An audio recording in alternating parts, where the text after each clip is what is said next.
Hello guys, welcome back to my channel Rupsi lifestyle. একটা নতুন ভিডিওতে তোমাদেরকে জানাই অনেক স্বাগত আর অনেক অনেক অনেক ভালোবাসা। আশা করি সকলে খুব ভালো আছো, সুস্থ আছো, আর আমিও আছি ভালো। ভালো সেদিনে ছিলাম যেদিন ভিডিওটা শ্যুট করছিলাম, বাট আজ ভালো নেই, কেননা আমার হয়েছে অ্যালার্জিতে খুব হ্যাঁচি হচ্ছে। তোমরা দেখে নিশ্চয়ই বুঝতে পারছো যে আমি কালী পুজোর ভিডিও শেয়ার করছি। আর মা দেখো এখানে লুচি ভাজতে বসে গিয়েছে। লুচি অলমোস্ট হয়েও গেছে। তো তারপরে দেখো মাসিরাও চলে এসেছে, বিকালবেলায় এসছে আর কি, শনিবার দিন। আর আমি তো গিয়েছিলাম শুক্রবার দিন বিকেলে। এখানে দেখো দিদাও আছে।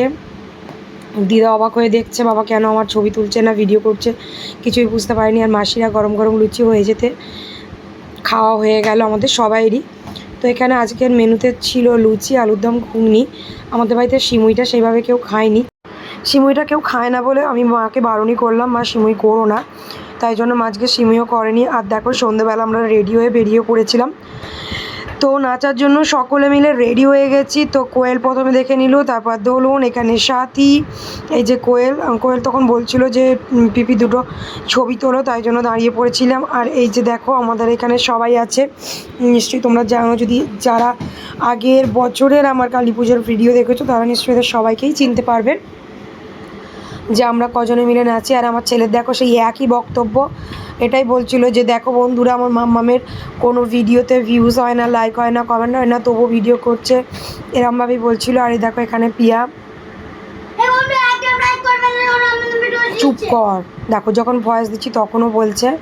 আর দেখতেই পাচ্ছ এখনও ঠাকুর আনতে যাওয়া হয়নি, এবার বেরোবো। আর ঠাকুর আনতে যাওয়ার আগে মণ্ডপটা তোমাদেরকে একবার দেখিয়ে দিচ্ছি, আমাদের পুজোর জায়গাটা কীরকমভাবে সাজানো হয়েছে। তো পুজোর জায়গাটা এবছরে খুব সুন্দরই সাজানো হয়েছিল। আর এখানে সবাই প্রথমে ঠাকুর আনতে যাওয়ার আগে রেডি শেডি হয়ে একটা করে ছবি তুলে নিচ্ছিল আর কি, সেলফি জোন বলা যেতে পারে। আর এই যে দেখো প্রচণ্ড, মানে যারা যারা ঠাকুর আনতে যাবে রেডি হয়ে বেরিয়েও পড়েছিল। এখানে ঢাকিরা ঢাক বাজাচ্ছিল। আর মেন ধামাকা হচ্ছে এই যে এখানে, তো সকলে মিলে চলে গিয়েছিল। গান শুরু হতে না হতেই সকলের হাত ওপরে উঠে গিয়েছিল নাচার জন্য। তো সকলে রেডি ছিলাম নাচার জন্য। এবছরও কিন্তু ফুল মস্তি করেছি, পুরো সারা রাস্তা আমরা নাচতে নাচতে গেছি, নাচতে নাচতে এসেছি। আমাদের বাড়ি থেকে ঠাকুর আনতে যেতে হয় প্রায় 2 কিলোমিটারের মতন রাস্তা। আর এই 2 কিলোমিটার রাস্তায় আমরা কিন্তু সকলে মিলে নাচতে নাচতে যাই আর নাচতে নাচতে আসি। আমাদের পুজোর মেন আকর্ষণ হচ্ছে এই মানে ঠাকুর আনতে যাওয়াটা। তো তারপরে এসে মানে ঠাকুর এনে এসে বাড়িতে একটু রেস্ট করে মায়ের মন্দিরে একটু এসে বসলাম, বসে তারপরে গিয়ে শুয়ে পড়ি। তো দেখো এবছর আমাদের একটা ইউনিক কালেকশন হয়েছিল। প্রতি বছর তো ভ্যানে করে ঠাকুর আসে, আর এবছর এসেছিলো টোটো করে ঠাকুর। আর টোটোটা দেখো কত সুন্দর সাজানো হয়েছিল, বেশ ভালো লাগলো দেখে। আর এই যে দেখো এখানে নাচানাচি হচ্ছে, কিছু বলবেন আপনি? হ্যাঁ বন্ধু, একদম লাইক করবেন এদের ভিডিওতে, মানে রূপসী জানার ভিডিওতে, আমার ভিডিওটা অনেক অনেক ভিউ করবে। রূপসী জানার ভিডিওতে লাইক করবে না, আর রূপজানার ভিডিওতে অনেক অনেক ভিউ করবে, আমার ব্যাটটা বলছে। আমার ভিডিওতে আমরা অনেক ভিউ করব। ঠিক আছে, তো বন্ধুরা তোমরা সবাইকে দেখিয়ে দাও আমার ভিডিওতেই বেশি বেশি করে like, comment, share and subscribe করে দাও।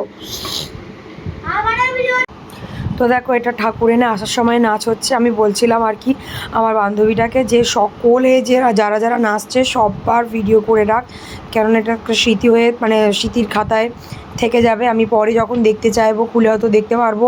তোমরা লাইক করো, কমেন্ট করো বা সাবস্ক্রাইব করো বা নাই বা করো, আমি তো পরে একটা মানে কি বলবো স্মৃতি হিসেবে রয়েই গেল। আর অ্যাকচুয়াল ভিডিওগুলো আমি সেইভাবেই ছাড়ি যাতে স্মৃতি হিসেবে থেকে যায়। জানি না কোনোদিনও কিছু করতে পারবো কি না।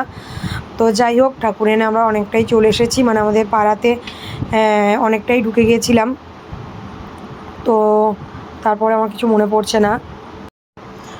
তো দেখো তারপরে ঠাকুর নিয়ে এসে বাড়ি থেকে একটু রেস্ট করে এসেছিলাম। মায়ের মন্দিরটা কীরকম সাজানো হয়েছে, মানে মাকে মন্দিরে কীরকম লাগছে সেটা দেখার জন্য। আর মা তো অনেক আগেই পুজো দিয়ে গিয়েছিলো, পুজো পাঠানো হয়ে গেছে। এখানে দেখো পুজোর জন্য তোড়জোড় চলছে। আর এই যে এখানে অনেকেই বসেছিল, আমিও প্রায় ওই 2টো পর্যন্ত বসেছিলাম, তারপরে ঘরে চলে গিয়েছিলাম, আর থাকতে পারছিলাম না।